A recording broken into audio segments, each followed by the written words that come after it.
आपण ही लाईव्ह दृश्य पाहतोय। महायुतीची पत्रकार परिषद सुरू आहे। उद्यापासून हिवाळी अधिवेशन सुरू होते, त्याआधी आता पत्रकार परिषद सुरू आहे।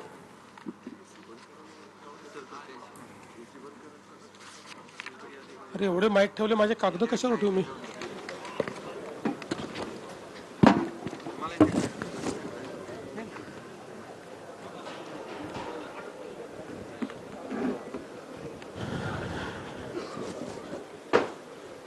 उद्यापासनं सुरू होणाऱ्या राज्याच्या हिवाळी अधिवेशनाच्या निमित्ताने पहिल्यांदा सर्व पत्रकार बंधू भगिनींचं मी या ठिकाणी स्वागत करतो। आत्ताच आमची मंत्रिमंडळ बैठक पार पडलेली आहे। त्याच्या आधी चहापानाचा कार्यक्रम होता। विरोधी पक्षाने परंपरा पाळत चहापानावर बहिष्कार टाकलाय, त्यामुळे आम्हालाच आमचा चहा प्यावा लागला। पण आज विरोधी पक्षाची जी काही पत्रकार परिषद झाली ती अतिशय निराशेने भरलेली आणि केवळ त्रागा करणारी अशा प्रकारची पत्रकार परिषद त्यांनी घेतली। खरं म्हणजे त्या पत्रकार परिषदेत अनेक गमती झाल्या। भास्करराव जाधवांनी वडेट्टीवारांच्या माईकची बॅटरी बंद केली आणि भास्कररावांना नवीन उपरती झाली की काँग्रेस इमानदार होती, सुसंस्कृत होतीच म्हणाले। ते आहे नाही म्हणाले, तुम्ही बघा, होती म्हणाले। मग त्यांना वस्तुस्थिती माहिती आहे काय। आणि अनेक गोष्टी ते जे बोलले त्यानंतर मग पत्रावर सह्या करायलाच कोणी मिळालं नाही, त्यामुळे 2 तास उशिरा आमच्याकडे पत्र आलं आणि शरद पवार गटाच्या कोणाचीच सही त्याच्यावर नाही आहे। त्यामुळे आता त्याचा काही वेगळा अर्थ मी काही काढणार नाही, पण नाही आहे हे मात्र नक्कीच आहे। खरं तर वडेट्टीवार जे आज एकदम जोरात होते ते विदर्भावर देखील बोलले। भास्कररावांनी वेगळा सूर लावला, त्याच्यामुळे तो सूर दुसरीकडे गेला। पण वडेट्टीवारांना मला एवढंच सांगायचं आहे की 2014 पूर्वीचा विदर्भ आणि 2014 नंतरचा विदर्भ हा त्यांनी बघावा। नव्हे तर त्यांच्या ब्रह्मपुरीच्या बाजूलाच गडचिरोली जिल्हा सुरू होतो। 14 पूर्वीचा गडचिरोली जिल्हा आणि आताचा गडचिरोली जिल्हा हा जर त्यांनी बघितला तर निश्चितपणे त्यांच्याही लक्षात येईल की काय बदल घडलेला आहे, सिंचनाच्या सोयींमध्ये काय बदल घडलेला आहे, रस्त्यांमध्ये काय बदल घडला आहे, इन्फ्रास्ट्रक्चरमध्ये काय बदल घडला आहे, हे त्यांनी बघावं असं मला वाटतं। खरं तर एकूण आपण जर बघितलं तर कोणावरच आता आमच्या विरोधी पक्षाचा विश्वास उरला नाही। सुप्रीम कोर्ट, निवडणूक आयोग, पीठासीन अध्यक्ष, सभापती अशा सगळ्या संवैधानिक जेवढ्या इन्स्टिट्यूशन्स आहेत, संस्था आहेत, त्यांच्यावर आग पकड करण्याचं काम हे ते करतायत। खरं म्हणजे राज्याच्या आर्थिक स्थितीवर देखील राज्य दिवाळखोर झालं। आता मला माहिती आहे की त्यांना राज्य दिवाळखोर दाखवायची घाई झालेली आहे, पण मी त्यांना स्पष्टपणे सांगतो की राज्याची आर्थिक स्थिती ही जरी ओढताणीची असली तरी राज्य कुठेही दिवाळखोरीकडे चाललेलं नाही। किंबहुना देशाच्या मोठ्या राज्यांमध्ये आजही सर्वात निकषांमध्ये चालणारी अर्थव्यवस्था ही महाराष्ट्राची अर्थव्यवस्था आहे। याचा अर्थ असा माझा दावा नाही की आमच्याकडे खूप पैसे आहेत, पण एवढं सांगू इच्छितो की ज्या योजना हाती घेतलेल्या आहेत त्या योजना पूर्ण करण्याकरता पैसे आमच्याकडे आहेत, ते आम्ही देतो।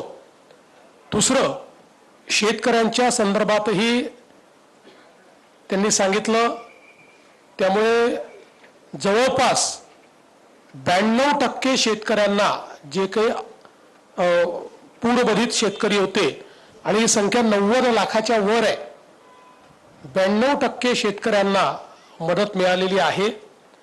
8% जे शेतकरी आहेत ते KYCचा त्यांचा प्रश्न आम्ही सोडवतो. KYCचा प्रश्न असलेले जवळपास 12 लाख शेतकरी होते, त्यातल्या अर्ध्यापेक्षा जास्त शेतकऱ्यांचा प्रश्न आतापर्यंत आपण सोडवलेला आहे आणि उर्वरितही सोडवणं चाललंय. ते सोडवल्याबरोबर त्यांना आपण ते पैसे देणार आहोत. त्यामुळे हे म्हणणं की शेतकऱ्यांना मदत मिळाली नाही, अभ्यास न करता केलेलं अशा प्रकारचं हे विधान या ठिकाणी आहे. आणि आपण जी पावसाची मदत म्हटली होती ती पण गेलेली आहे आणि 10,000 रुपयाची मदत आपण एक जी काही वेगळी देण्याचा निर्णय केला होता तीही पण मदत आपण ही या ठिकाणी पूर्णपणे दिलेली आहे. आणि एकूणच या संपूर्ण अधिवेशनाच्या निमित्ताने या सगळ्या विषयांवर आम्ही चर्चा करण्याकरता तयार आहोत. निश्चितपणे जे जे प्रश्न विरोधी पक्ष विचारेल त्या प्रत्येक प्रश्नाला समर्पकपणे आम्ही उत्तर देऊ. शेतीच्या संदर्भातली चर्चा असेल किंवा इतर कुठल्याही संदर्भातली चर्चा असेल त्याला उत्तर देण्याची आमची तयारी आहे. मुळात अधिवेशन लहान आहे अशा पद्धतीनं त्यांनी मुद्दा मांडला.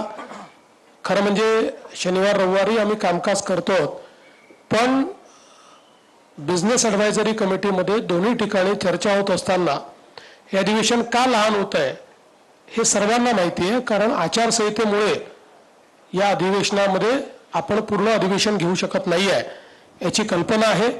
तरीही राज्य सरकारने आणि आम्ही हा निर्णय केला की अधिवेशन हे शनिवार रविवारी घेऊन जेवढा जास्तीत जास्त आपल्याला कामकाज करता येईल ते कामकाज आम्ही करायला तयार आहोत.